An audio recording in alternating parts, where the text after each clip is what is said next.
Thank you for joining me on the Fire Rescue Wellness Podcast. I'm your host, AZ. I find the research and resources and then provide the fire service with the so what, now what, to ensure the health and well-being of every member of our profession. Together, let's thrive.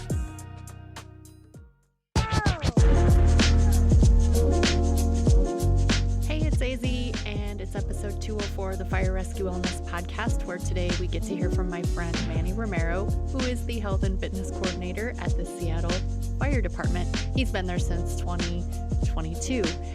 And our conversation today, let me just tell you, I've been on Manny for 3 years to be on the podcast. He always said he didn't have anything to say. And he had so much to say today that we already scheduled a part 2. So specifically today, we are talking about their pre-recruit school training that they run at Seattle Fire. So they have a course called Fire Prep and a course called Recruit Prep. And you're going to get to hear all about it in today's episode. Please hop over, give us a rating and a 5-star review, and have the best day ever.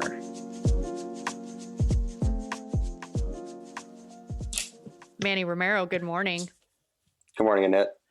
I'm really excited to have you on the podcast, folks. I've been asking Manny, I think for almost the time I've had the podcast, which is 3 years. And he always says, It's been a while. He always says, I don't have anything to say. And so I saw Manny recently. It was at Tactical, right? At the Tactical conference? Yeah, it was at the Tactical conference in San Antonio. Yes, that's right. And you grabbed me. I was headed somewhere with something and you grabbed me. And I'm like, Manny, I'm headed somewhere with something. He's like, but I have something important. I need to tell you something. He's like, I'm ready to say now. Yes, I'm so excited. I'm going to get started in the usual way, and then we're going to go down some rabbit holes. Are you cool with that? Yeah, let's do it. Sweet. Let's start with an easy question. I'm just going to lob it at you. Who is Manny Romero? I'm the Health and Fitness Coordinator at Seattle Fire. My background is in strength and conditioning. I have Kinesiology degrees, both from San Diego State and Point Loma Nazarene University. I've had a passion working with tactical populations since I started working with Navy Fitness, what feels like maybe 8 years ago. And in that time frame, I managed to get my foot in the door with the fire service, starting with an internship over at Denver Fire, and was very fortunate to have the privilege to get the role I have now, which is truly a dream job. We're going to dig into that whole process in a little bit, but I'm going to stay on track. Gold star for me. Manny, what sets your soul on fire? I wasn't ready for that question. I think just making an impact for the most part. It's one thing to, I kind of highlighted just now, it's a dream job for me to be in this role. And I remember when I first got it, the goal was to get a job in the fire service, pretty much to this capacity. And then I got it and I'm thinking, all right, what now? I don't know what to do with my hands now. Yeah. You're looking at my list of goals and, that was the big one to check off. And now it's like, all right, I guess I got to write new goals, So I guess that was kind of the moment where I realized to your question, what sets my soul on fire is actually making an impact. Because I remember thinking to myself, like, all right, now I got the role. Let's do something. Let's get something off the ground. Let's make an impact. Let's make a difference in the individuals that I'm signing up to serve. That is a really good take. I enjoy that. And then thanks. I just came up with that. Thanks. I just made that up on the fly. You're going to freak out at this question then. Okay. My dude, how are you changing the world? I'm not sure that I am, but over at Seattle Fire, I think I'm making an impact on our culture, on how health and fitness and even wellness is at the top of mind of our firefighters. It's something that's talked about a lot more. It's something that, we're providing tangible resources for. And I think, one individual at a time, we are helping out with their journey and helping out with their career longevity and all that jazz. All that jazz. I want to dive into first. You did your master's under one of my favorite people in the world. Yeah. Tell me about your research during your master's program with Dr. Alvar. Tell me a little bit about that.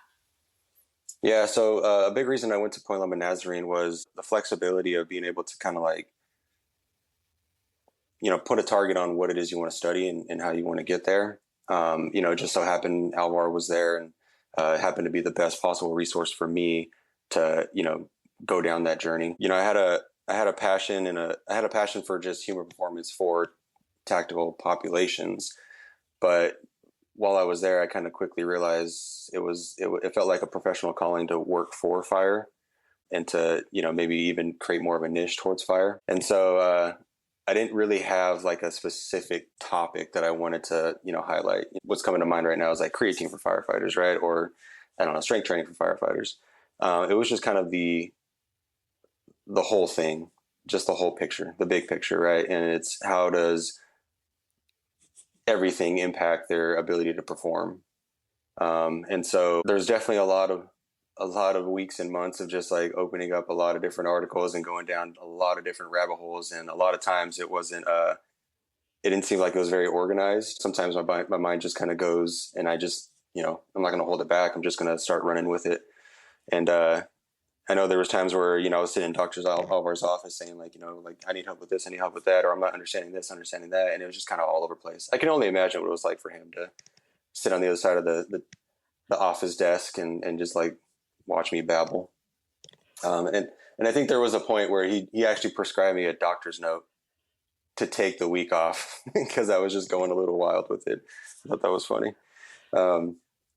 But yeah, we can pause here for a sec. Is there something more specific you're digging at? I have two things. I should have written down the name of the paper, but your human performance optimization model paper that you and Alvar wrote, was that your master's thesis more or less, or was that something completely separate? That's what I want to dig into, if not.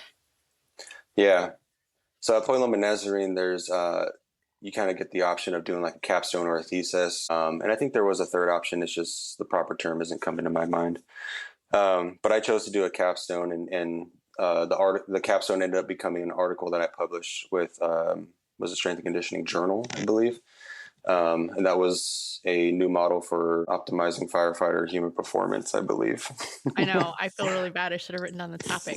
Something along those lines. But yes, that's what it ended up becoming. And, I guess it kind of became that. It wasn't the goal to begin with. And I guess that kind of goes back to my point I guess I was trying to circle back to, which was, my thoughts were just kind of all over the place. And if anything, Alvar had just helped me kind of ring them in and create pretty much what's listed in that article. In hindsight now, and now being more in the fire service as in the role that I'm in now, I realize there's more that I missed. I realized it was naive of me to create an article like that without having like experience in the field. But I'm also, I guess, appreciative of what I did accomplish with that article. My dude, I've written a couple book chapters. That article gets cited in the book chapters. Do not sell yourself short. It was cited you were in the audience at Tactical Annual 3 years ago, I think it was. Great article. And we're going to put a pin in that article for a second because I do want to talk about that for a moment. But I don't know if I know the answer to this question. Why were you so interested in tactical performance? Is it a family thing? No, not necessarily. My dad did serve, but I mean, I was a kid, so I can't really say that was the driving force. I think I started my career just working in like private sports performance sector, and I was fortunate to get into a role working for Navy Fitness. It was just quick to realize, just the potential of the field. Because at that time there was an Army H2F, and there was always the talk about like all these contract roles are going to open up, all that stuff. I also started learning a little bit more about like naval special warfare and all the contract roles there as well. And I think naturally any professional that goes into the field, you get on your first role and you're thinking, all right, what's next for me? And so, joining Navy Fitness was kind of like, that first college strength and conditioning role. You're, I guess not in this sense because it's a federal work job, but like, you're working a lot of hours, you're doing a lot of different tasks, all that type of stuff. And you're thinking, all right, how do I get to the next position, whatever that is. Right. And so I guess I only really materialized in my head military roles. And when I started learning more about just the NSCA tactical and TSAC cert, there's obviously discussion about Leo and fire. So, eventually that started becoming an interest. And I think it probably became a calling for me just because it's kind of just my personality that aligns a lot with like the fire culture and the fire service. In hindsight, if I knew about that type of role, that type of job, that work field, like I think in my early 20s, I might have just signed up for it and been really solid at it. In fact, I think I remember doing like a professional personality test at Point Loma Nazarene. And one of my top 5 things that popped up for like career fields was like personal trainer, strength coach, and firefighter. Like they were kind of in those top 5 things. So that's I wild. I guess I'm getting the best of both worlds.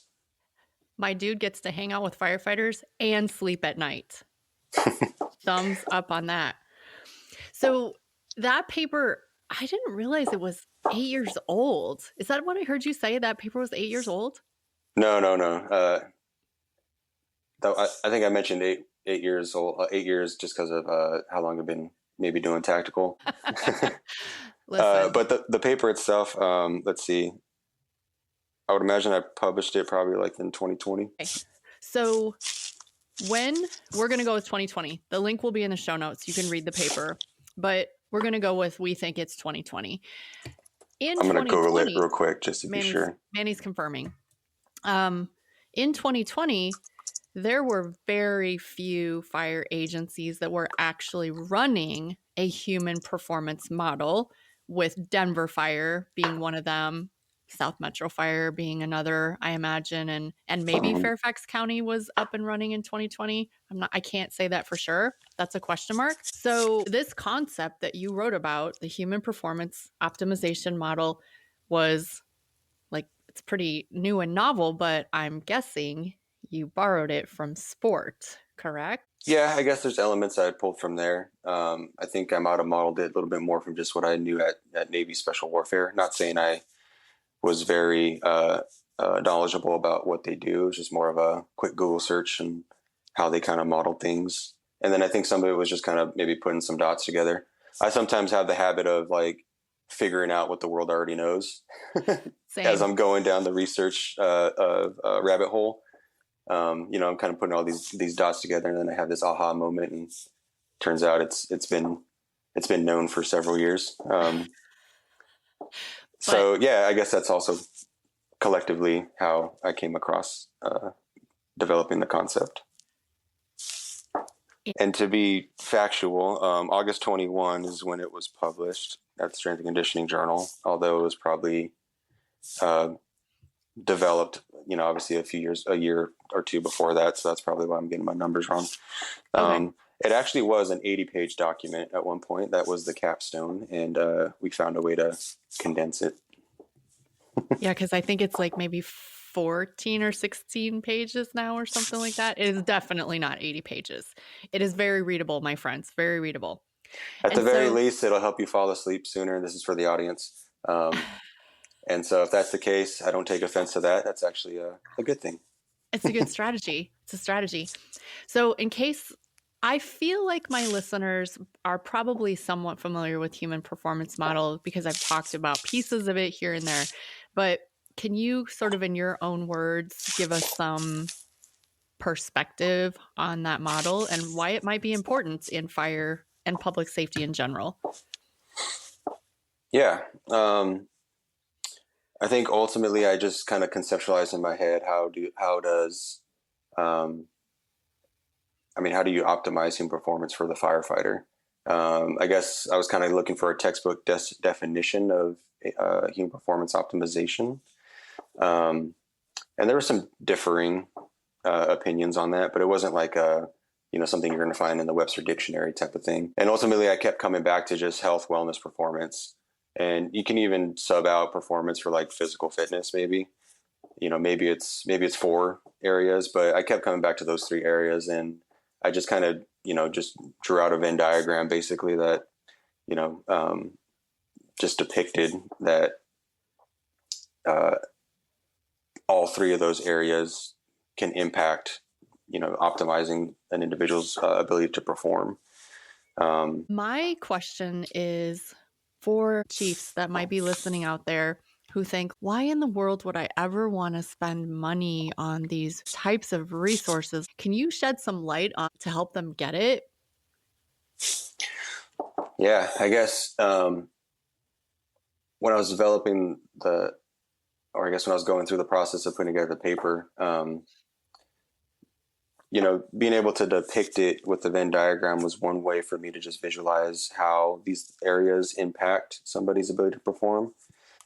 And then it felt necessary to actually dive down the rabbit hole with each of those specific areas. Sometimes you hear inch deep, mile wide. The 80-page manuscript went more of a mile deep, mile wide on each one of these areas. And actually highlighting, all the things in health, the cancer, the obesity, the diabetes or high blood pressure, all those types of things. And then the wellness side, how sleep impacts a lot of different areas, depression, those types of things. And then how all those have an impact on someone's ability to perform and do their job.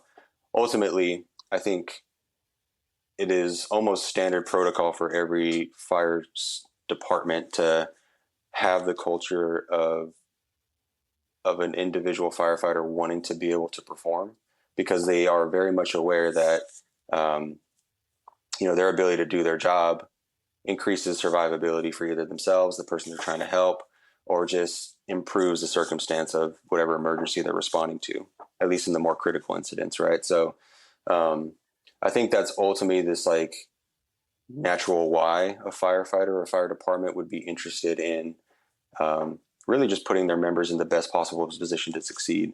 And if you tie this back to the sports world, it's almost like a coach is trying to figure out what does my athlete do best, and how do I put them in a position to succeed? And then how do I sustain their performance? How do I help them get to the next level? So I think that's the most condensed response I can give to that question. There it is. You said it. How do we put our people in the best possible position to succeed, both for themselves and for the citizens that we serve? That's it. Because I've used this analogy before. We don't recruit a football player and then just be like, good luck, sucker. Hope you don't tear an ACL. Hope you get faster. Hope you get stronger. We recruit that talent, and then we mold it and we elevate it.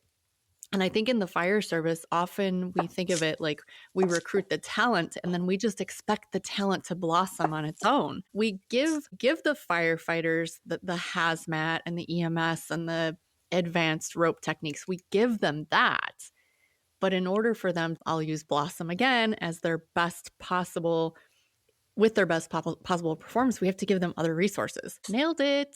Yeah, and to tap into that maybe a little more, I guess in a college setting, an athlete would show up for, 4 or 5 years and then be on their way. Even in a professional setting, there's probably there's usually a start date and end date that are kind of close to each other. And for the fire service on average, it's a little bit longer than that. It's a decade, it's 2 decades.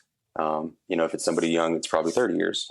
And throughout that whole time, to your point, you were investing a lot of money and resources into that individual, into that asset, all the training that goes into that on the front end, during their career, all the training, all the equipment that's purchased and all that stuff. I think I've heard you mention on your podcast before as well, we obviously have a plan to take care of our apparatus, our rigs, all that stuff, because, it's $1 million investment, but that's kind of in more of the short-term, perspective. I mean, how much money goes into an actual firefighter over a 20-year span? And it's probably more than what we spend on that apparatus. I did that math and I can't remember it off the top of my head right now, but in my 20-year career, I believe it was over $2.5 million. So that was over the cost of the most expensive ladder truck at that time. So I kind of gave the analogy of treat me like a ladder truck. Give me the maintenance, the long term, the short term, the new tires. You got to treat me like a ladder truck. I love that. I'm going to link that paper in the show notes. I just wanted to bring it up and highlight it because for me, it was kind of a pivotal document. It was an important document in the research space. But what I really am looking forward to talking to Manny about is his job. Now, I'm going to ask you this question because I know I asked you before. I know you told me, and I forgot. Is your function primarily academy level or all of it? Academy, incumbents, all of it? It's changed a little bit, but from the start point up until maybe a couple years after that, it's been mostly about before they start the academy. Oh, before. Okay. Yes, and I say that because in recruit training, actually, let me backtrack and say we don't use the term academy for us. Not that it's a negative word or anything like that. We use recruit school. Okay. Because our format is different. We're a recruit school, even though this maybe is a semantics thing. The day for a recruit is about 8 or 10 hours of just being in their gear and drilling. There is no specific classroom work. There are lectures here and there, and that might take place on a Monday. But the rest of the week, it's all drilling. And then on the Friday, they're typically tested on, I'd say anywhere from like 2 to 5 specific skills that were taught that week or the week before.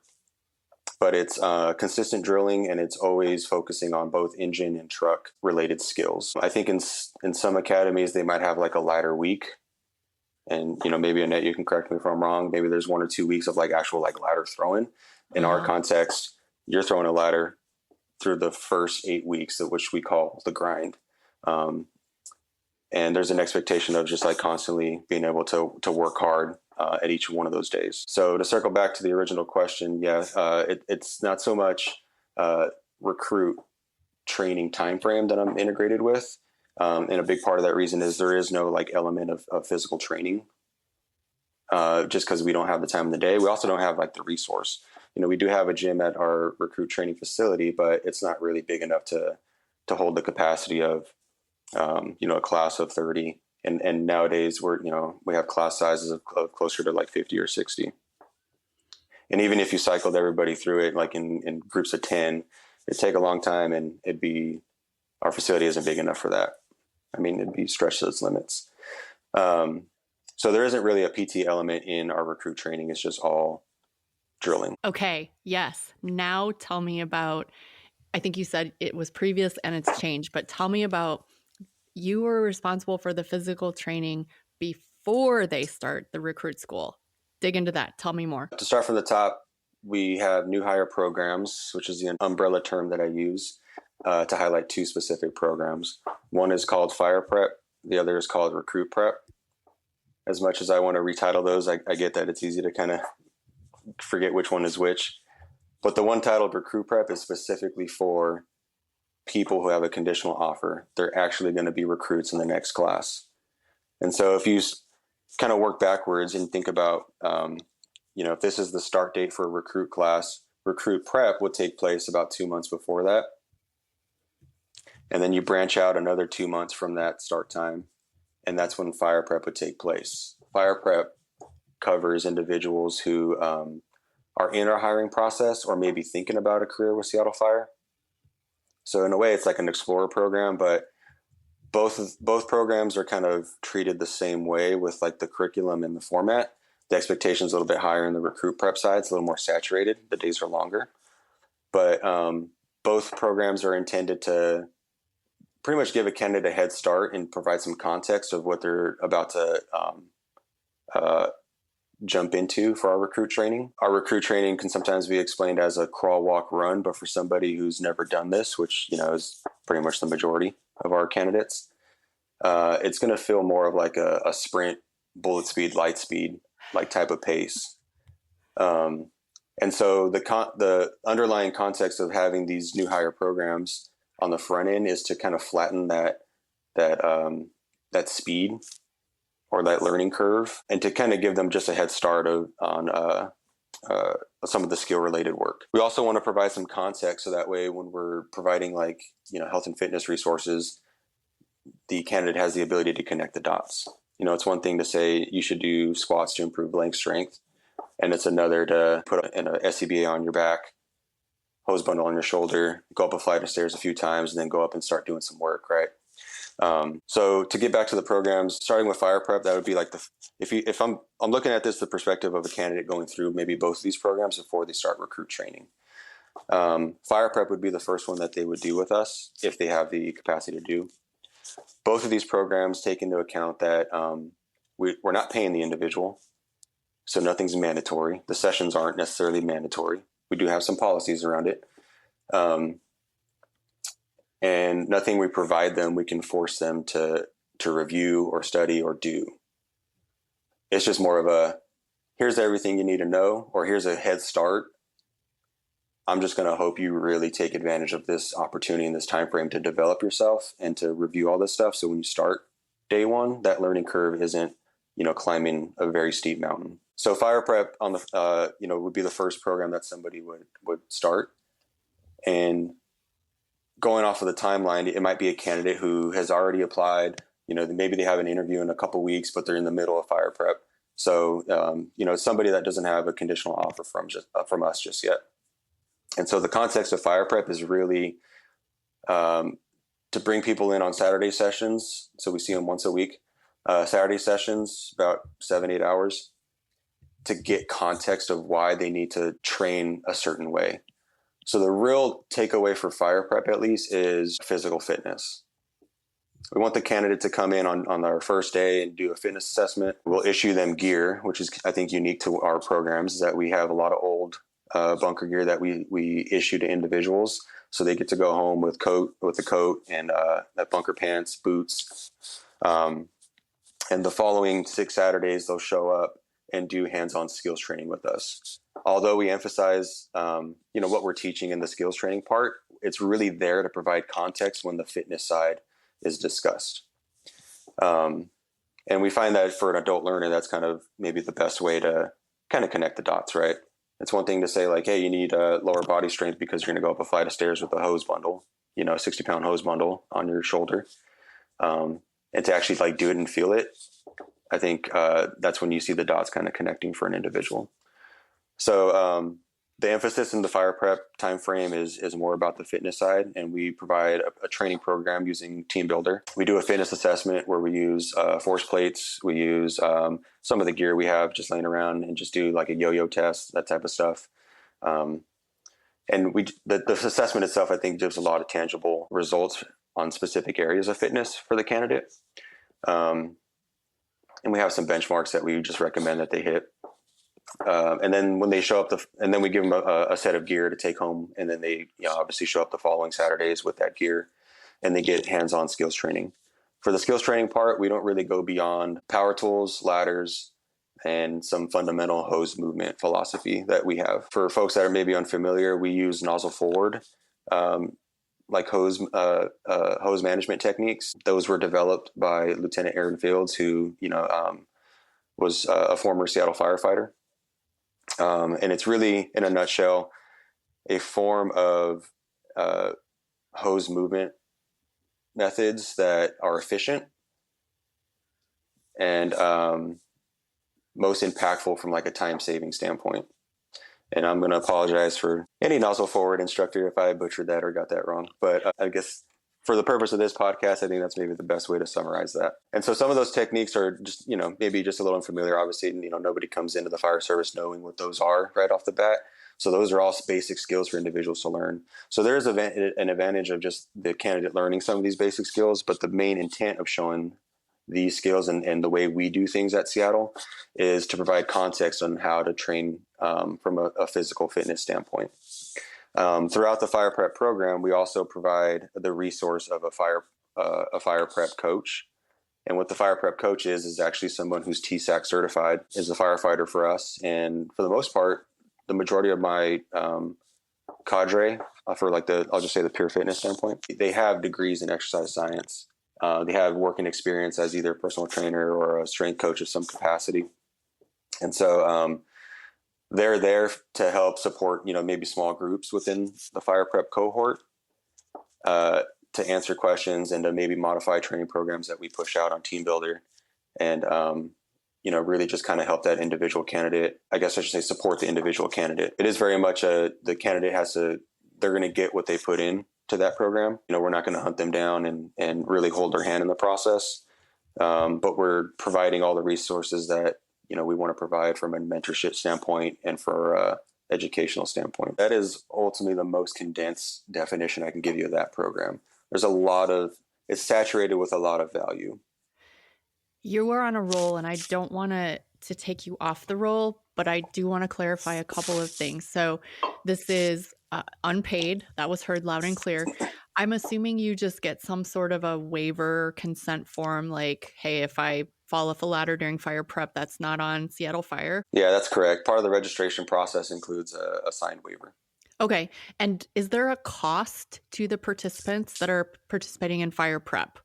It's a great question. There's no cost. If there is one at all, it is us just recommending buying some rope, which, we say you go down to Home Depot. I think it's like $5 to buy a 1/4-inch thickness rope. And, for the most part, it's long enough to where someone can cut that up and just maybe split that cost with a few other candidates. But, that's the only resource that we just don't have enough volume to provide at this moment. Okay. And final question, I think, about fire prep. You said it was 8 weeks long. Is that correct? It's 7 weeks, technically, with the first week being an orientation day, and that's when they run through a fitness assessment. We provide tangible results. We explain what each event means, and then we issue gear. So a lot of our logistics stuff gets knocked out of the way. Part of the reason of having a fitness assessment, while I'm on the topic, on the front end of that, is because we want to make sure the candidate has at least some basic ability to potentially lift a ladder, right? Or maybe move a hose line that's charged, because we feel that it's probably not worth their time, since the focus of this program is really the physical fitness side. If they don't have the ability to just lift one of our lighter ladders, there is no skill acquisition after that. And a lot of our Saturday sessions is they're in gear, they're hands-on with skills, and they're throwing ladders and learning the techniques behind all that. But that's the kind of prerequisite of being able to do that is, having the strength to maybe manipulate some of the equipment that we use. So if they don't have that, there really is no skill acquisition. No, that makes perfect sense. And are you running academies several times a year, once a year? How often are you running academies? My real question is this fire prep kind of ongoing all year, or is it just clustered around academies? Clustered. So we have 2 recruit schools a year. The first one happens in February. It's about 15 and a half weeks. The half week of all of our recruit trainings are just kind of indoctrination, getting paperwork filled out, HR paperwork, all that type of stuff, learning where to go, that type of jazz. And the second one is typically in August, so late summer, and runs until I think about the end of November. So both are 15 and a half weeks in duration. Both recruit trainings start off with what we call the grind, which is 8 weeks of just physical labor. And in between that, they get a little bit of exposure to live fire, but we don't really have any ability to burn at our recruit training facility. We go out to another location in North Bend, Washington. In Seattle, I'm assuming that summer and early fall is not that big of a deal in terms of heat. Am I wrong about that? I should say summer, it's not that bad, but obviously you're in bunker gear, so it is something. But you get so used to the weather being, maybe mid 60s in the spring and all that stuff, and then when it gets into like low 80s, it's pretty rough in gear. But yeah, I mean, when they go through the summer class, it's nice that it's really just August being the hot month for the most part, September a little bit, but then it kind of tapers and it gets relatively comfortable, I guess, if you want to say that, to train in turnout gear. But our hot days sometimes can touch 90 degrees. I think it's just the compounding effect of being in turnout gear for roughly 8 hours, sometimes with an SCBA on that whole time, and just doing some of the work that, we're requiring them to do. That kind of shocks them at first, because, we're not really, when summer comes around for us here in Washington, it is a little toasty. And it just hits a little different. Okay. And I have one more follow-up question regarding recruit school before we go to recruit prep. In my experience with recruit schools and academies, there's always this state testing. So you have to do a chapter on ladders, and then you have to have a test on ladders. And where does that fit into your recruit school, if at all? Yeah. So one of the books that they have to, recruits have to read is the IFSTA 8th edition book. That's where we're at right now. Yeah. And I would imagine that's used probably nationwide. As far as like, I don't know if it's state testing or national testing, that's done in intervals during our recruit training.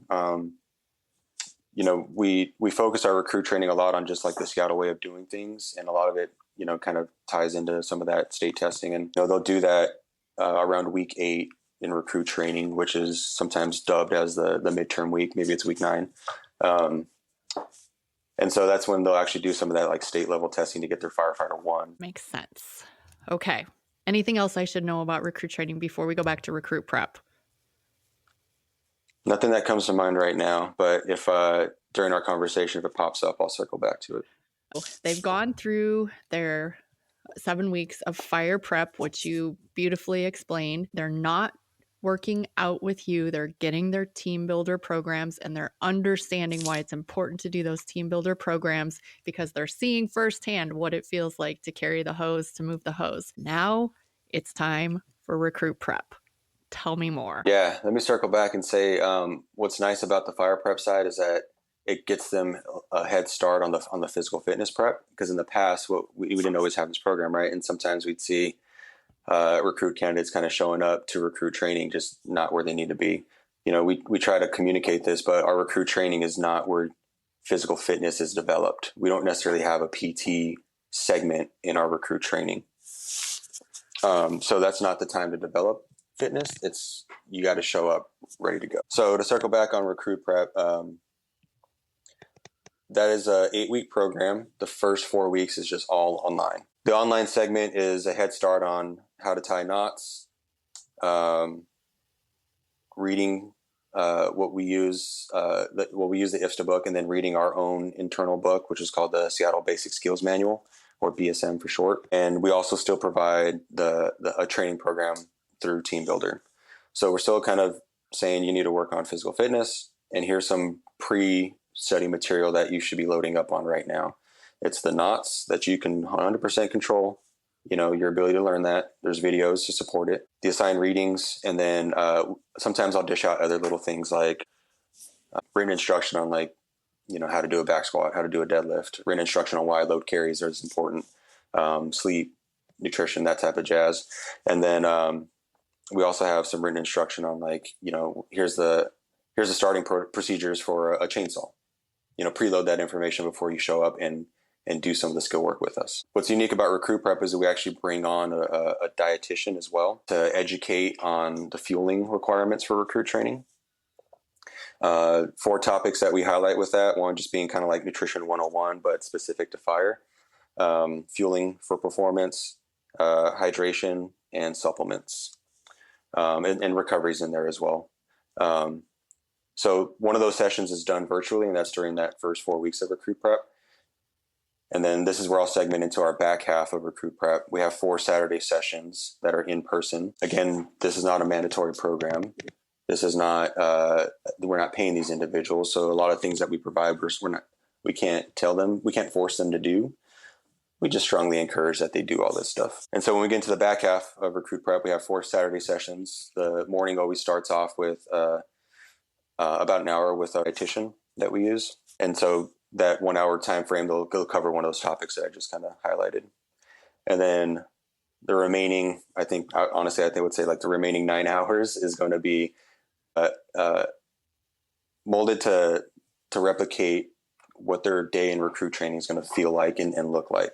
So we're running the APA, we do a roll call, we have them do their knot drills, we assess their knot tying ability, we have them do bunk drills, turnout, sling an SCBA, all the things that we're going to, we obviously provide education on the front end, but what their morning would look like is pretty much replicated. And then we get into 5 different skill blocks that they'll rotate throughout the day. One being power tools and hand tools, so like the Halligan and door force. Another one being ladder throwing. Another one being hose deployment and flowing. and another one being hose loading and a little bit of hose deployment as well.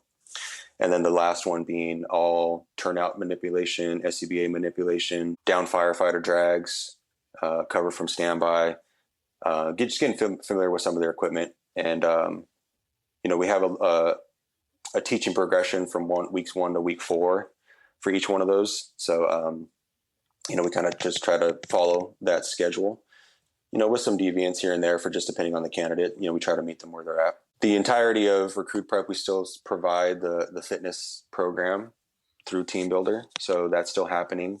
They are still assigned to a coach for Recruit Prep. And that coach, again, is somebody with a TSAC certification. And they just provide really guidance, and they're really just used as a sounding board to help the individual candidate just prepare, maybe change, tweak their program. Although we provide a program, we also highlight, if you got your own and it's working for you, like legitimately working for you, by all means use that. But we still would recommend you just provide that program to the coach and have them look at it, because there's a chance that maybe you're not doing enough or maybe you're missing something. We do provide a fitness assessment as well during Recruit Prep. That's early on. Again, it's not mandatory. We probably get about 40% of the class to actually run through it. And I'd say it provides tangible results for the individual. But in a nutshell, I think that encompasses our 8 weeks of Recruit Prep that I can think of right now. I would say the same for both of these programs, is that they are very much saturated with resources and value. And I might have missed something. As you know, I have questions. You answered one of them I wrote down was, is there an additional fitness test? So you answered that. Within your recruit school, Manny, so now we're not talking about prep anymore. We're talking about the actual school. Is there any sort of a fitness, a pass, fail, like you are out of here fitness standard test within recruit school? Not in recruit school, but during the hiring process there is, and that's the CPAT. Okay. So once they pass the CPAT, as long as they academically get through the academy, and as long as they, I guess what I'm trying to dig for, is there any sort of benchmark that they have to meet that their physical fitness would impact? So is there any sort of they have to drag a hose a certain speed in order to pass the academy? That's the real question. Yeah. During recruit training, it's just more of you obviously got to pass all your written stuff. You got to get your firefighter 1, all that. But in between, weeks 1 through week 8, and maybe a few after that, every Friday there's RSTEs, the exact acronym I'm not sure on, but essentially it's just recruit skills evaluation, and they're really much just pass or fail. And so all of them need to be passed. And some of those are as simple as, run me through the starting procedures of a chainsaw. And some of those are more complex, as in like, all right, we're going to do an actual evolution. We're going to do a single family residence. We're going to go from the rig, we're going to get to the door, and then we're going to get to the seat of the fire. And your time parameters are this. Your critical safety measures are this. So if you miss any of those are fails. So all those need to be passed. But there isn't essentially like any benchmarks for fitness. Okay. And do you think that your fire prep and recruit prep would be any different? Would Manny Romero change anything about those two prep programs if there was some sort of a high level, very difficult fitness test they had to pass to get out of the recruit school? Would you change anything, or do you think this is solid? I would say the fitness assessment we provide during these programs, it's more developed for a capacity test more so than the CPAT, which to me is just an abilities test. So I think as long as they're meeting the benchmarks that we've kind of established already, I guess on the front and back end, that'd be ideal. The challenge with recruit training for us is there really isn't an opportune time for them to continue fitness development. If anything, they're like really in season. And what I communicate to them is that they're like an in-season athlete, and they really don't have the ability to maybe lift 3 times a week. If anything, they're doing that on Sunday, lifting once a week, and it's really just for maintenance. So on the back end of that, I mean, I don't know. I guess I'm not yes or I'm not no on that. Probably need to circle back on that in the future. But Yeah, on the front end, I think we provide a decent enough assessment that gives good, tangible results, and maybe we use that later on during the probation time frame. That'd be great to have, or maybe that is replicated with like an annual fitness test for incumbent, and that's probably a different rabbit hole to go down. You said something it's really ironic that you said in season, because this is an ongoing conversation that I'm having right now about sometimes volume gets really high because we're training like we're in preseason or off season. We're doing physical fitness training like we're in off season or preseason, but yet we're actually kind of like in season in the academy. So the volume gets really high. So it's really ironic that you said that. I want to ask you, and you may not have this number, you might be able to just give me some sort of a sense, like what is Manny's sense for this question? Do you have any idea on statistics of people that successfully get out of recruit school that either did or did not attend the prep programs? Yes, we do. I track a lot of data. Of course you do, because you're my favorite nerd. Go ahead. Thank you. I'm sure you tell everybody that. I do.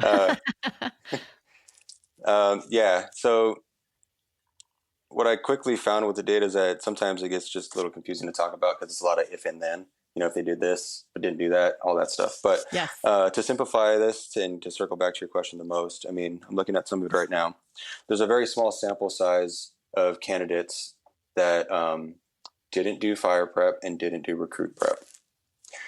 I'll quickly highlight too, fire prep started when I did, and that was around was it 2022, late 2022.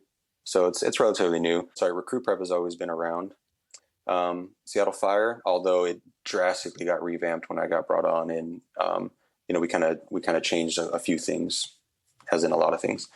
But the sample size I'm looking at is classes that cover about 218 recruits, and about 10 recruits did not do either fire prep or recruit prep.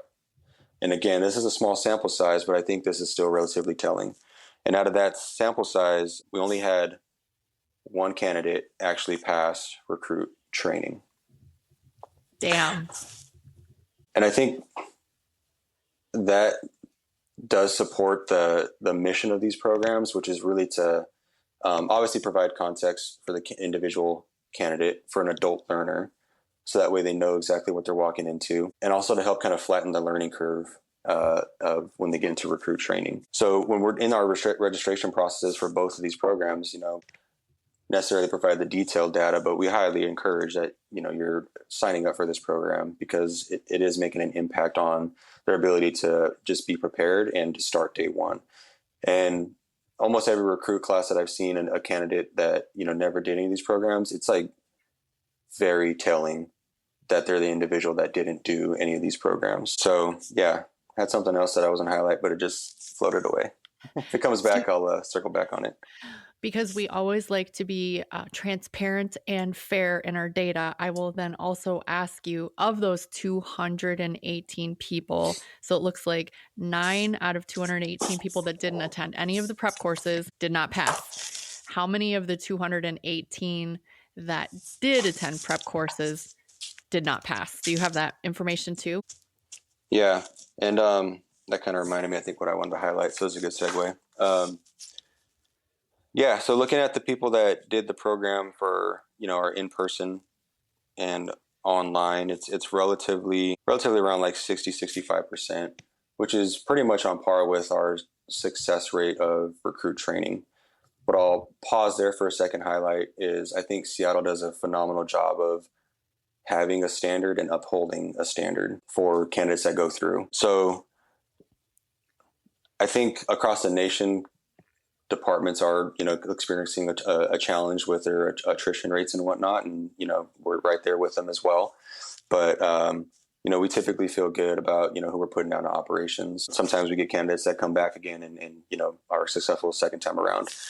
But, yeah, so I would say roughly that, which is pretty much on par with, our success rate of recruit training as well. There is a lot more value in doing these programs in person than online.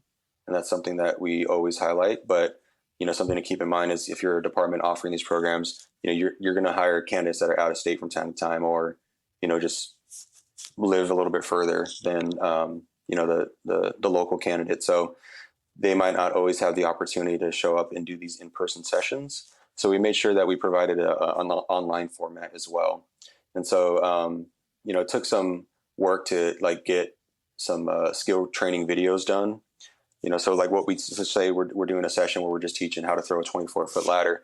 We'll record a very short version of that instruction, 5 minutes or so, and then provide that for the online candidate as well.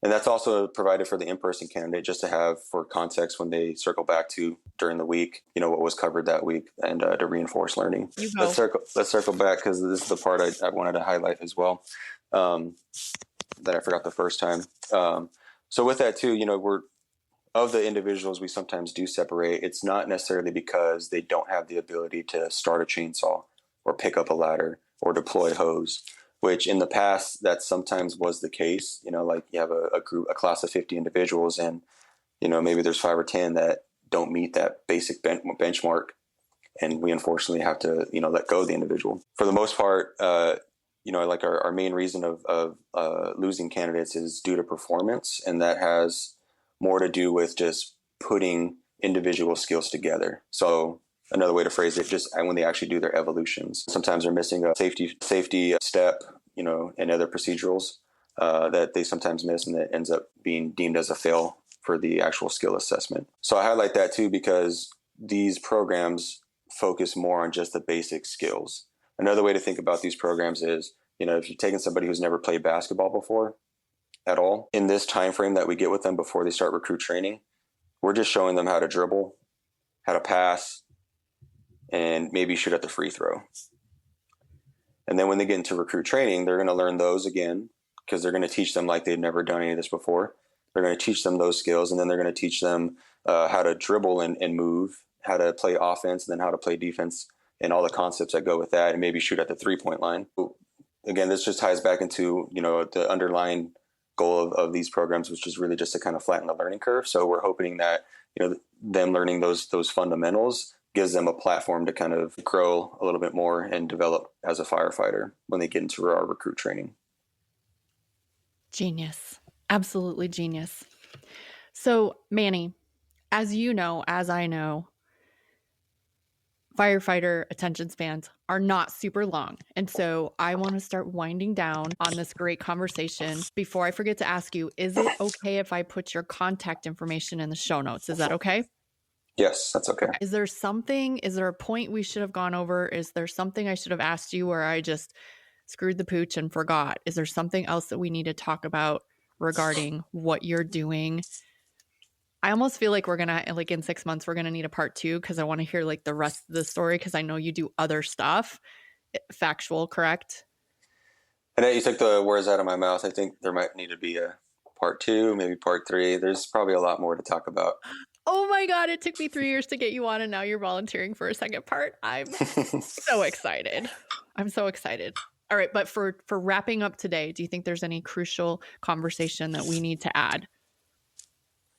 And I think about 10 minutes, I'll remember what that is. But as of right now, I'm not thinking of anything immediate. Do me a favor, start a sticky note on your computer of stuff we're going to talk about next episode. And I have to finish up with the question I always ask everybody. And for you, I don't know the answer to this. Sometimes I know the answer. Manny, do you have any dogs? I knew that was coming. I do not. I'm sorry. I do not. Do you love them though? Oh, I do. Yeah. Okay. We have plans on getting one. It just keeps moving when we want to get it. But my wife and I were able to buy a home this year, and I think we're in a position where, that day could be coming up closer than we think. Please, at your earliest opportunity, get a dog and then start sending dog spam my way, because that's the kind of text that I need in my life. Dog spam. I'll be sure to do that. Okay, good. All right, Manny, it took 3 years. We finally got you on, and now we have plans to talk about more things. Listeners, Manny's original human performance optimization paper will be linked in the show notes, so you can read that. His contact information will be linked in the show notes, so you can reach out. And I think with that, AZ and Manny can officially drop the mic. Are you okay with that? Let's do it. Okay, dropping the mic. Everyone, have a great day. Thanks, Manny. Thank you. Thanks, Annette.